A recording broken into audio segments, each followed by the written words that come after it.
Thank you very much, Alex, and a very good morning, good afternoon, or good evening to all of you, wherever you are. Welcome to this session on preparing for the new normal with regards to remote employment. We have a fantastic panel today, and I'm very fortunate to be joined by three speakers. Let me introduce them very briefly. We have Andreas Storschein, who is the head of talent mobility and immigration at GME Tech, calling today from San Francisco Bay.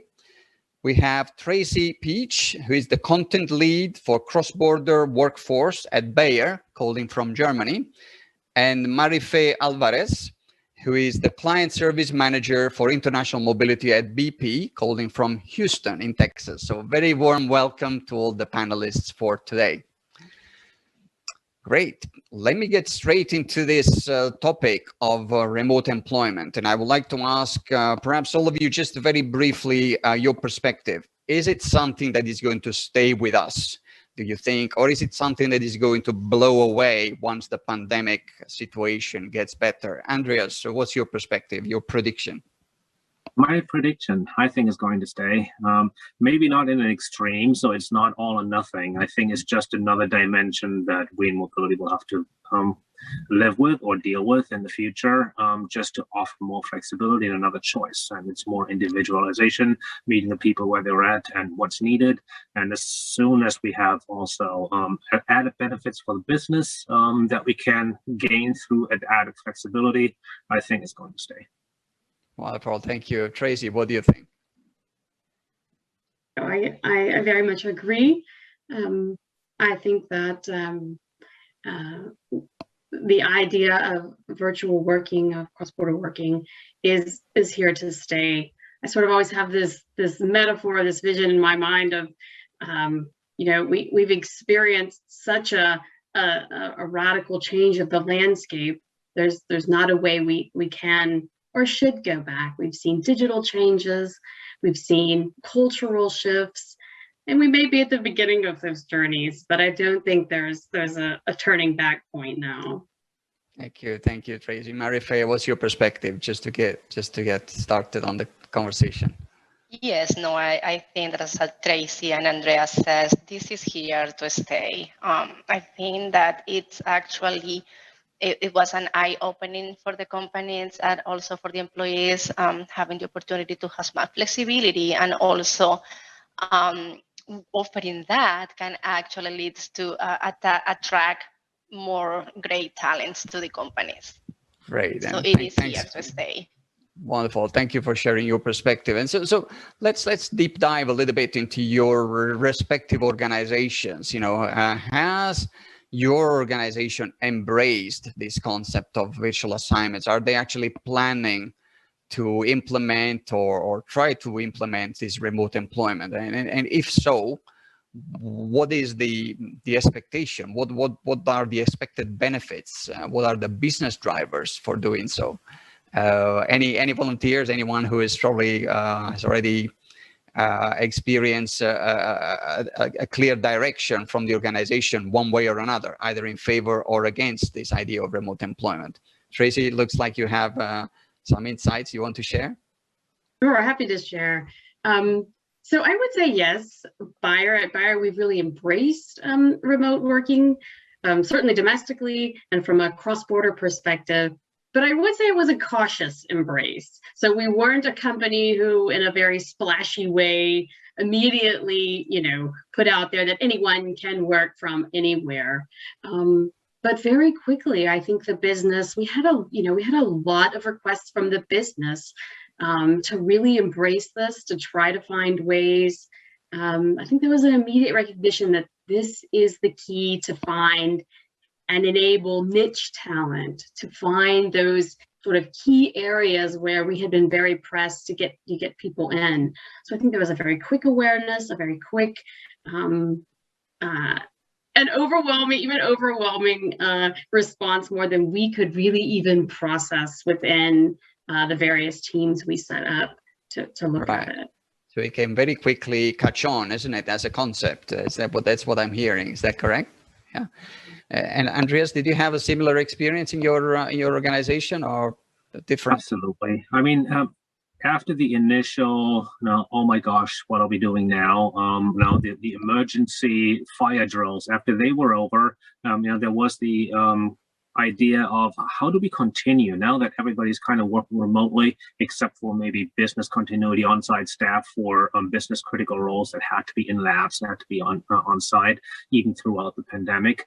Now, a lot of people get used to creature comforts, to having more flexibility, to being able to arrange family situations more easily throughout the day. And, then the whole thing started with putting more structure to it. Because throughout the pandemic, it was rushed, obviously, and it was temporary. But how do we turn the temporary into permanent? And what kind of structure do we put in place? What guardrails, what system or model do we want to replace the old model with?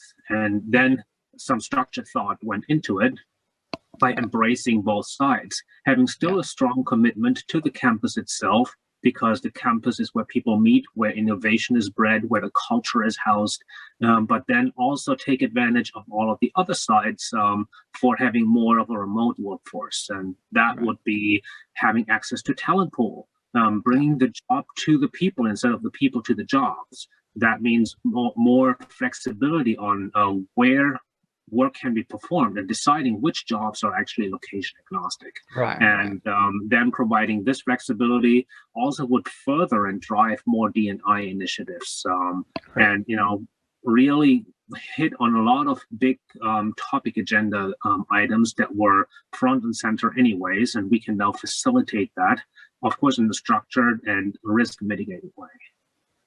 Thank you. And I wonder, for example, Marife, you work in a fairly traditional industry, right? Oil and gas, where, traditionally you need to have people on site, on the ground, drilling holes. How was it for your organization? What was the response to this phenomenon of remote employment? Yes, so when at each company, we have to reinvent ourselves. Of course, the employees that need to be on the site, great people continue being on the site, and more the ones as us that are more office-based, we're having that opportunity and flexibility to remain working from home or to be working from home during this time. As Tracy was saying, after all this has been kind of going through this process, we are also looking into providing more flexibilities to the employees, but it's more also on the domestic side. On the global mobility side, we still are looking into moving our assignees in and out. Right. Yeah. So a very cautious approach on your side as well. And that's what you mentioned, Tracy. I mean, it's interesting to see how different companies put very different boundaries around this concept. Some organizations go all the way to this concept of really work from anywhere, which could be very scary, and others are very, very cautious in your approach. Can I ask, Andreas, you sounded very excited and very positive about the idea. Where do you see these boundaries are going to be in your organizations, at least in the near future? Is it going to be like open to the employees to choose where they want to work from every few months, or are you going to put some restrictions or some boundaries to these items? There are restrictions and boundaries in place. Absolutely. We are not going to be a virtual company without headquarters, without physical locations, just by the type of business that we do. Also, it's not a one size fits all. And I think this is where now there's some people in maybe some corporate functions and support, they can completely work remotely, but the scientists have to be in the lab, right? They cannot. So the flexibility depends on different functions, on different business units, and it's just because we are one company, we're not all doing the same work. And that means we have to provide a framework that provides the flexibility to meet the business needs. And that has been developed over time into when, how, and where work can be performed. So within these guardrails, and then a group of experts came together to create these kinds of frameworks as to what are the concepts that we actually want to offer. Fully remote, fully on-site, partially remote, like 2-3 days, maybe ad hoc, 2 or 3 months at a time in certain locations for people that, I don't know, have a summer house somewhere, I want to go somewhere else. These kinds of situations, and maybe compressed work weeks, early retirement, shift schedules into like when start and stop work happens. These kinds of schedules are then flexible, and these are all of the tools in the toolbox that people could choose from. And then it did not directly go to the employer, what do you want? It went pretty much from the panel that created the options for most flexible. It went then down like a funnel, went to the function first, and the business leader assessed, okay, what is feasible in your function?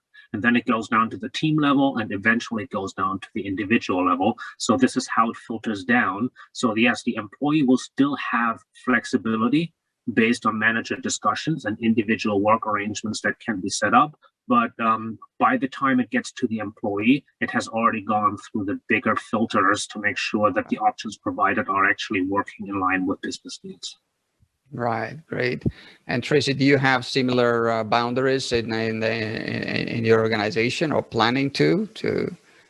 Yeah, it sounds like Andreas, they have a little bit broader boundaries. So we really started when we started this project, probably at this point 9 months ago.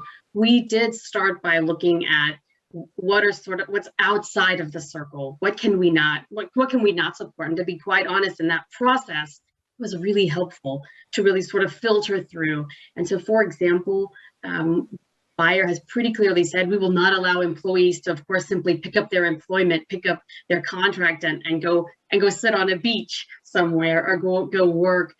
So we do have very tight constraints around where an employee must sit, where they are a resident or employed, etc.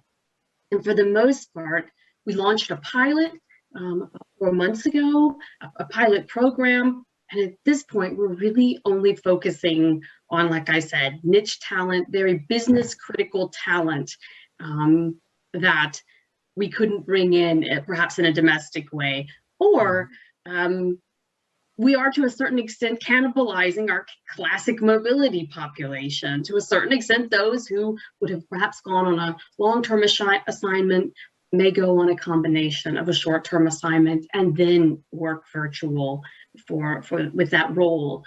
So we're looking at different combinations, but for the most part, we have not rolled this out huge and broad to the entire population that would even be eligible. This is still a fairly small held population.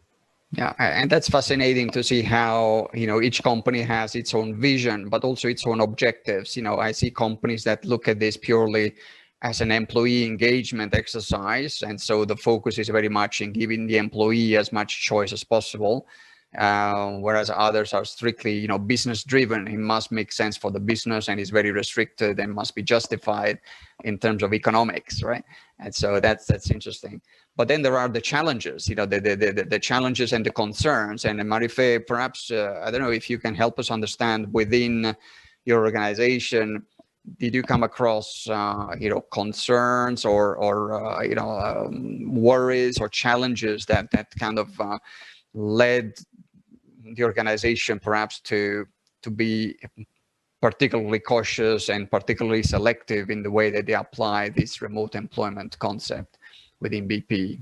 Any specific reasons for kind of not jumping into it very aggressively?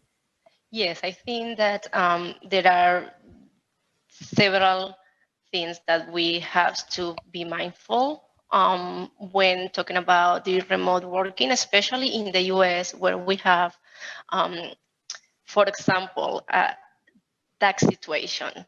So if you have an employee that is based in Houston, but the employee decides to, which is Texas, is a non-tax state, but then the employee wants to work in another state that it is a tax state, you have to be mindful of that, how you are going to be working and making decisions to make sure the employee is paying the state tax as it should.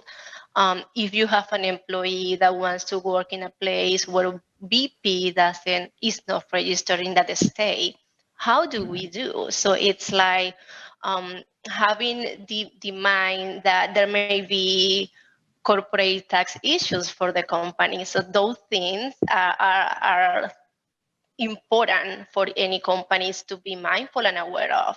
So we don't have the full flexibility. We have been more on the conservative. However, what we are doing is that we implemented the 60-40, which is we are required to be 60% of our time in the office and 40% we can work remotely, because we still believe that going to the office will help with the collaboration between teams rather than being working in silos. Right, I get it. Okay, so it's interesting. Okay, so you're getting there, but you're getting there step by step, cautiously, gradually. That's great. I would like to focus for a moment on, you mentioned the challenges, you mentioned the tax, and then there are, many sometimes unseen and subtle challenges and risks associated with remote employment, particularly cross-border remote employment. And one of the challenges is that very often the line managers or even the employees may not have a clear understanding or appreciation for these potential challenges that could come up in terms of permanent establishment risks, perhaps being subject to different taxation or employment law, the requirement to have the proper insurance cover if you're working from another country. So whereas those issues are kind of second nature to mobility professionals who automatically think of all these things that need to be in place. All right. So my question is, perhaps starting from you, Andreas, what role do you think, or what role do you see that the mobility team plays in the organization in helping the organization to remain compliant, to anticipate and mitigate those risks? What is the role? How is this whole setup or this framework organized, and what is the role of the mobility team in this context? Yeah, you said it nicely, in a way that a lot of people don't want to do bad things. They just are not aware of what they're doing.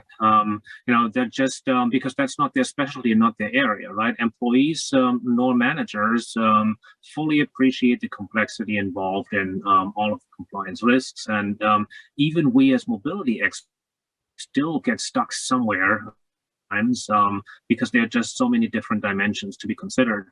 And I think our role has evolved from, just only transactional move person A, move John from A to B, right? We want to move on from that. And we actually could showcase and demonstrate in the pandemic situation that we are nimble, that we're quick, that we can act if unforeseen things happen. And in mobility, we're more like a conductor now, right? Getting the different silos together. Just knowing, there is a PE risk, it's corporate tax. There are requirements, employer requirements for individual tax withholding on the payroll side, depending on where they are.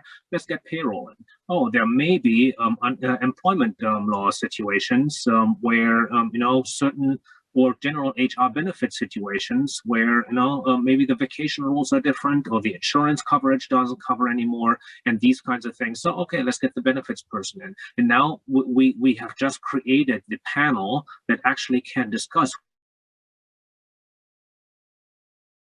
where can we set the boundaries to say, corporate tax, no work abroad. Remote work is limited within these locations. Further, we can only do that where we have actually a business license to operate. For entity Y, we cannot operate in states A, B, C, but in D, E, F we can, right? So these are the limits, and it just brings things down to a more risk managed way. And then everybody puts in their few cents too, right? And it goes even all the way down to site management. What do we do if we now offer remote work? We have ghost towns on Fridays and Mondays, right? How do we shift the demand from site building security to cafeterias that we may have on site to maybe a gym that's there that's operated. Now, Wednesday, everything is crushing and there are no meeting rooms available. And Friday, you hear the burst cheap, so and we have to manage all of these different dimensions. Some of them are just convenience, but some others are really compliance driven and business critical.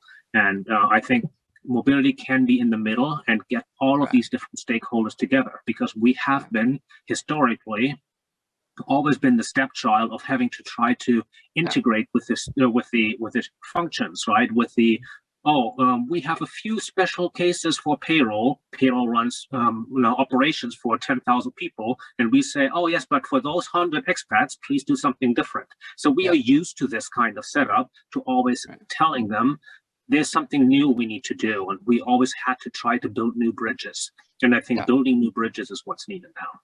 Right. So it's a very critical role. I mean, for an organization that has decided to embrace remote employment, the mobility team has a critical role to play in terms of the competencies, the skills, the experience that they bring to the framework. Is that correct? And Tracy, do you feel that you are consulted more in relation to cross-border remote employment? Do they come to you to ask for advice, support, guidance? Yeah, absolutely. I mean, I think we in mobility have always been the chief dot connectors. So we bring processes together, we bring talent together, we connect the stakeholders, as Andreas just mentioned, and that just got elevated. So the game just got elevated, not just one level, but I think multiple levels.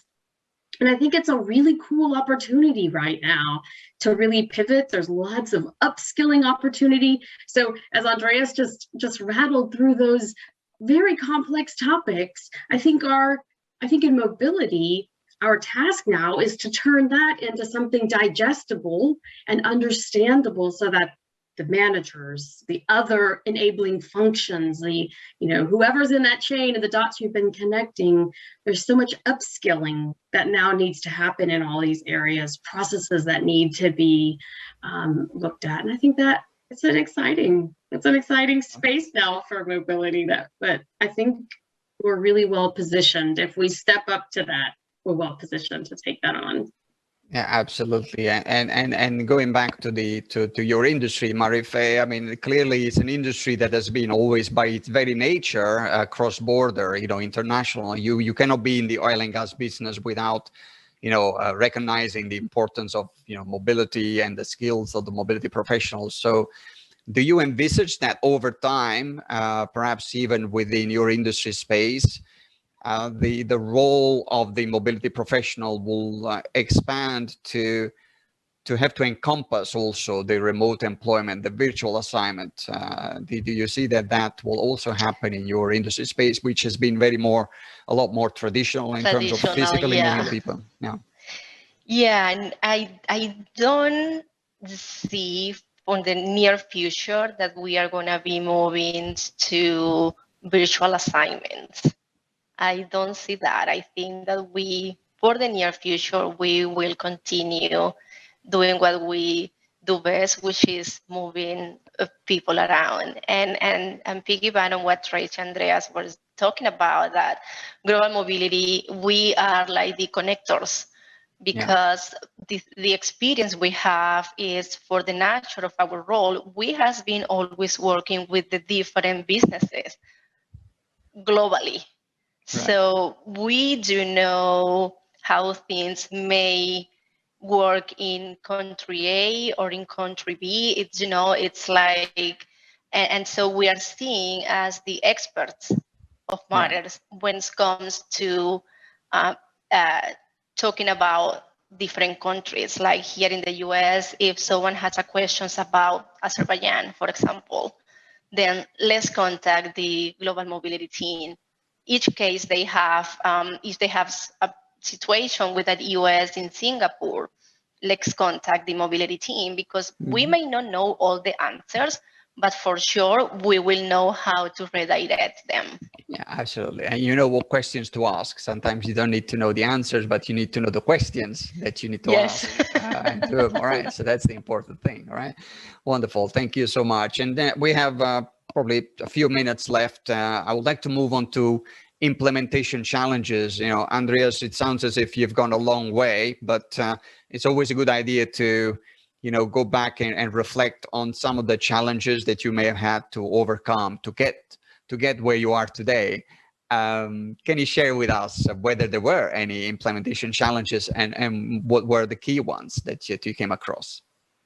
I mean, we haven't fully implemented everything yet. We are calling most people back to campus on October 1st. We have a few pilot groups coming back to the office now, and it's not a process that's rolled out globally in all entities. It's mostly North America limited now, but everybody's looking at how it's working out, right? And if they can implement the same kind of philosophy. It's just different kind of tasks, right? Making decisions on how do we treat compensation if people now move from higher to lower cost locations or the other way around? What's the compensation philosophy around that? Building a tool, having a right guidance so that everybody has the right expectations. You know, decisions needed to be made on that part. Then setting up the right agreements, because, you know, if you look into employment law, eventually, even in the US, we have employment at will. What does it mean if the company allowed somebody to work remotely and suddenly doesn't want to allow it anymore? Is that now a separation of employment? Is it part of reduction in force or not? Means do people now qualify for severance benefits or not? It goes into all kinds of different levels. What happens to our vacation policies? Some states have rollover at the end of the year, some don't. In some states it's an earned benefit, and others it can just use it or lose it, right? If those policies are not aligned and people now start going somewhere else, you may have an issue that pops up in random places that you never thought of. Maybe the employment agreement was only signed by a DocuSign, but state X requires wet signatures. You know, right. Now you're open to liability there for non-enforceable agreements. Now, there's all kinds of things that may pop up out of the blue that are not necessarily mobility related, but that all have to be considered for implementation. And I think the trickiest piece is the monitoring and administration, because added flexibility adds an extra level of complexity. And now, we have to kind of know where the people are to be compliant. Yeah, absolutely. Without it being big brotherish and saying, okay, this is now us tracking everybody where they are. Nobody wants to be tracked, right? And that may also then, especially in Europe with data privacy rules and whatnot, that wouldn't go over well either. So we have to find the right balance of what do we need to do to be compliant? Yeah. What systems and support do we have to support this? To know where people are, what is the actual work location, where do we have to withhold the taxes, what benefits do apply to them, these kinds of things. And if we think this in the next level into virtual assignments, how do we administer virtual assignments when now people maybe have different roles? They're working in role A, but they may be 30% allocated to project A, 20% to project B, and 30% for project C. And they're working in different locations, some of them virtually. And, these locations are then in different countries. Right. How do you do the cross charge? How do you do the transfer pricing? How do you handle immigration permit for that person who may be on random projects somewhere that is supporting different skills? Now, I'm just another wrench in there if that person happens to be a foreign national, right? You really have a lot of dimensions. And it's a huge number of complexities. Absolutely. Thank you for that. We literally have a couple of minutes, Tracy. I mean, anything you want to add to that in case there was anything left off the list of challenges? I would say it's probably a coin that on one side is a challenge and on the other side is an opportunity again, and that is that this is, in my career, this has been the biggest opportunity to work cross-functionally, at least in this cross-border virtual space. And so I would say the challenge is be sure you bring everyone to the table when you really start looking at this solution, because there's probably not one enabling function that shouldn't be touched, from corporate tax to legal to org management to exactly payroll and these sort of support functions. And perhaps the other thing that was extremely valuable was just listening. So of course, listen externally, listen to the market, what is everyone else doing? But more importantly, listen to the business. What exactly do they need? Because all of these solutions take time and energy to develop and then implement. So really, like I said, listen, do some good business listening. Absolutely. I know it's always a good idea to start from the why. Okay, why are we doing it, and why are we doing all this? What's the business driver for that? And then we've given plenty of reasons to Marife to continue not to do it, because if you got to do it, you got to do it well. And it's a major investment. There are lots of dangers, lots of challenges, as we have heard. So if you got to do it, you really have to go all the way and mitigate those risks. Final thought in 1 minute, if you can, in 30 seconds. Final question from me. If you were to give one piece of advice to an organization that is thinking of implementing remote employment, what would it be, Andreas? Framework, develop the structure with all stakeholders, and then implement that to avoid individual case-by-case decisions. Great, wonderful. Tracy, any thoughts regarding piece of advice? I think I anticipated the question. Listen, develop that framework, but not with just HR alone. It's a talent question, but this truly involves the entire village to get this done. And when you start to look to implementation, I think really think through, where should this sit? Is mobility really the best implementation team, or perhaps is this an opportunity to also think outside that box on how to really implement and have this done within the organization? Thank you so much. And Marife, you get the final word. Yeah, I know. I think that in addition to having the framework, it's very important to keep continuous communication with everyone. Because as Andrea was saying, you have to involve all the teams. You have to involve tax, you have to involve payroll, finance, security, immigration, human resources, of course, global mobility, everyone. But I believe that after you have the framework, after you have listening, you have to keep the communication. Yeah. Great piece of advice from all of you. So unfortunately, we've run out of time. I could go on forever if we had more time, but I wish to sincerely thank the panelists, Andreas, Tracy, Marife. Thank you very much. And I hope that this was valuable for all our audience out there. Please feel free to reach out to any of us if you would like to continue the conversation offline. For now, enjoy the rest of the event, and thank you very much for joining us today. Bye-bye. Thank you. Thank you. Bye.